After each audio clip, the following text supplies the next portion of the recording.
to the channel. Today, we descend 12,000 feet below the world's bright surface into a dark chasm where sunlight never enters and time stands still.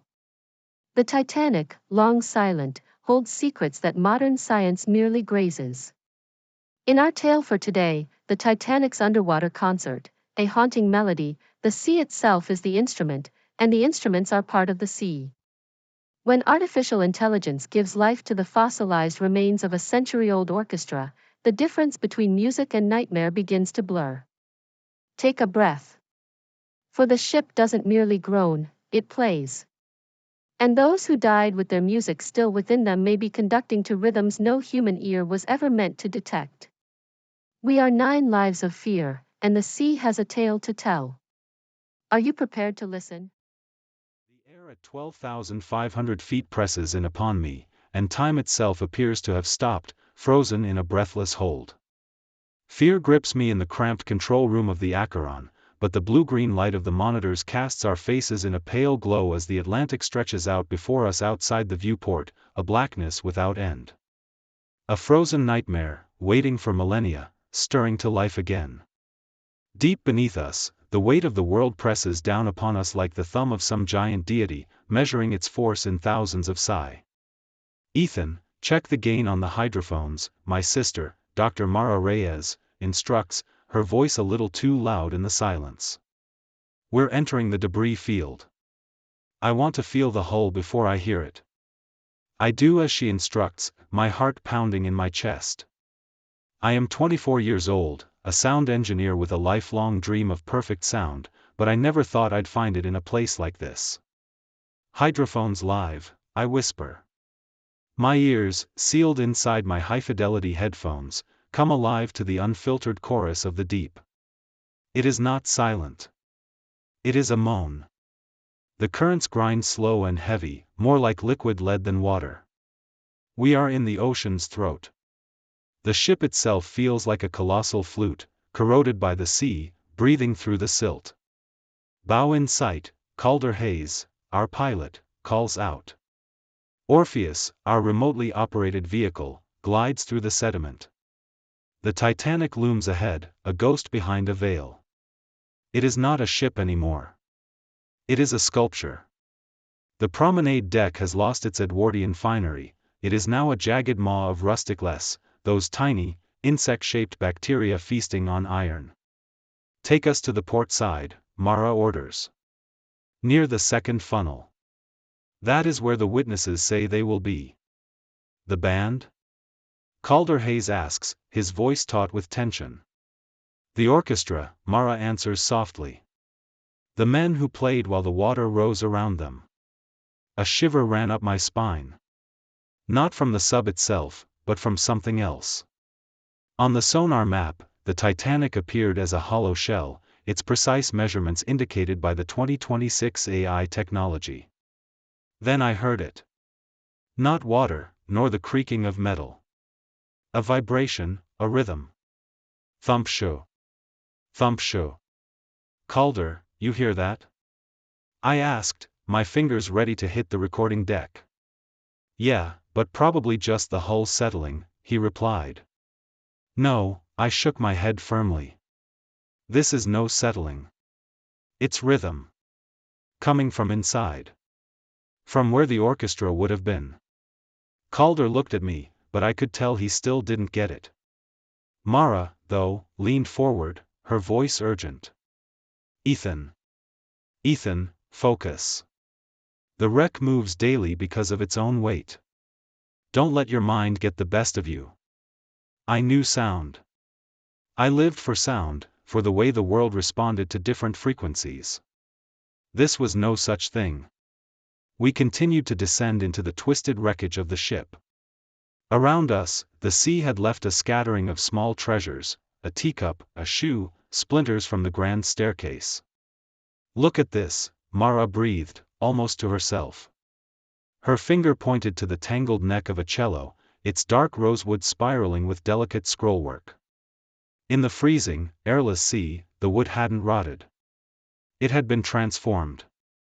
The waters were filled with minerals, which combined with the pressure to turn wood to stone, mixing it with iron, salt, and calcium. The AI is detecting a resonance in this location, I breathed, my heart pounding. It's matching it to its database, Mara breathed back. The AI opened its eyes with quiet confidence, calm and ready, as I searched for the concept of sound and wondered what music might have been on board the Titanic in 1912. The screen burst to life with a single line of text. Match found, Thomas Jefferson March. Lead composer, William H. Santilman. Impossible. It was gone, lost to the storm of madness long ago. What's this? Calder leaned in, drinking in every word. The orchestra. It was coming back to life. No captain, no conductor. Just the sea. Play it, Mara said. Her words carried weight, determination, hope. I played it through the submarine speakers. The ocean's throat breathed in with a hiss of water against steel. Silence. The roar of water over corroded hull, tearing it apart. A nightmare in C major. Did it sink? Or did it linger? It lingered. It persisted. It breathed.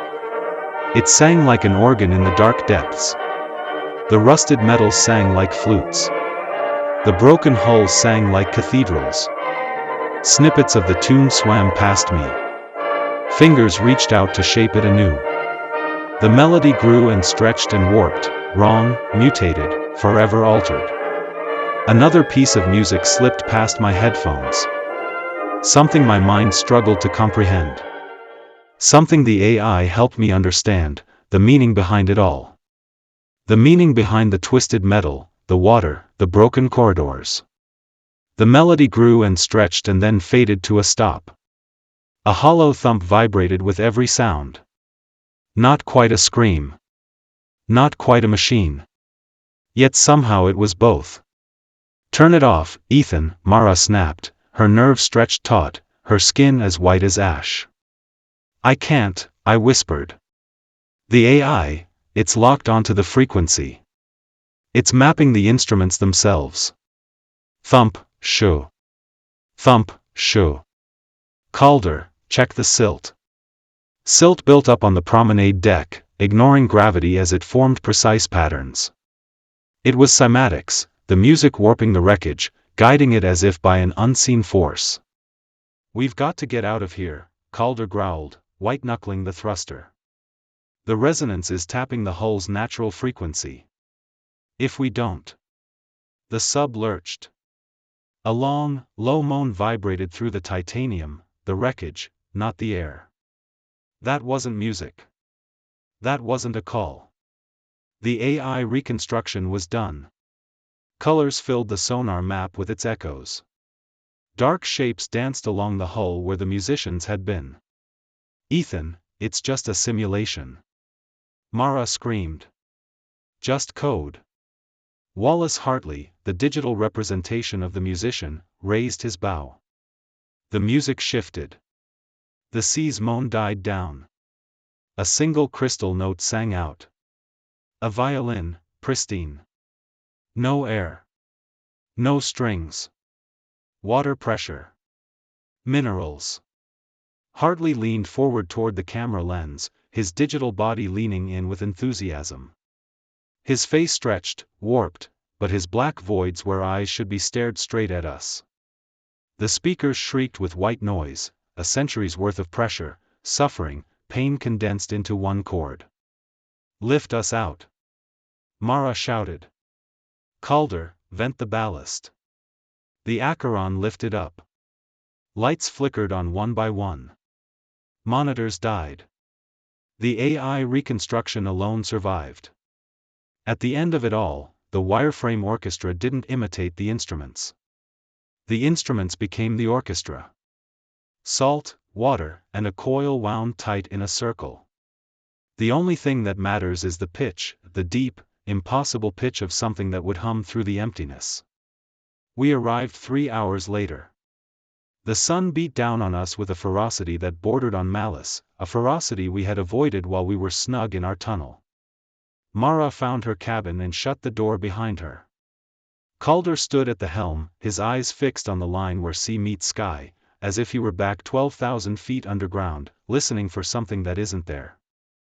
I stood in the control room, my headphones a bubble around me that shut the world out. A ghostly tour, a memorial service for the lost. They don't understand. Some things are best left alone. I can hear it in the wind dancing across the Acheron's decks.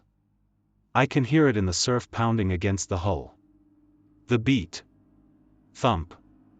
Shoo, thump. Shoo. The sea has a voice. Deep in the darkness that engulfs us all, in the blackness, the Titanic's orchestra plays on, night and day.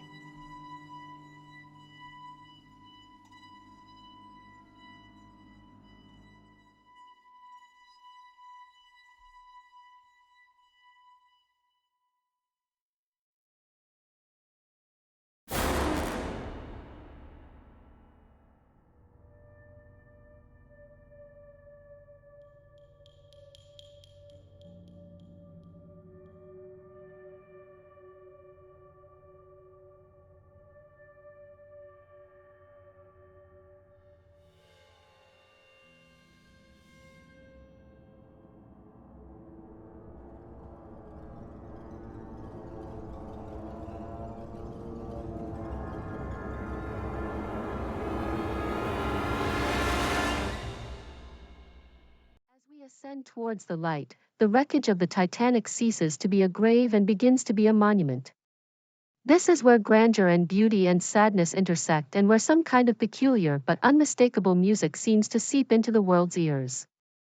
The maiden voyage of the Titanic, the only one it would make, came to an end within hours.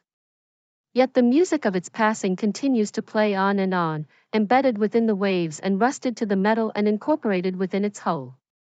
What is it about music that draws us back to it time and time again? Maybe it's the hope that, in the end, it's the music and art and heroism and love that transcend even death. In the cold and dark depths of the sea, there's a thread of something eternal and exquisite and beautiful, and it continues to sing. The next time you hear the faint sound of rhythm floating across the waves, remember this: the sea sings, and beneath it all, the Titanic's orchestra goes on forever. You survived another tale from 9 Lives of Fear, but don't get comfortable. If the shadows whispered to you tonight, hit like before they whisper again. Share this video with someone who thinks they're brave.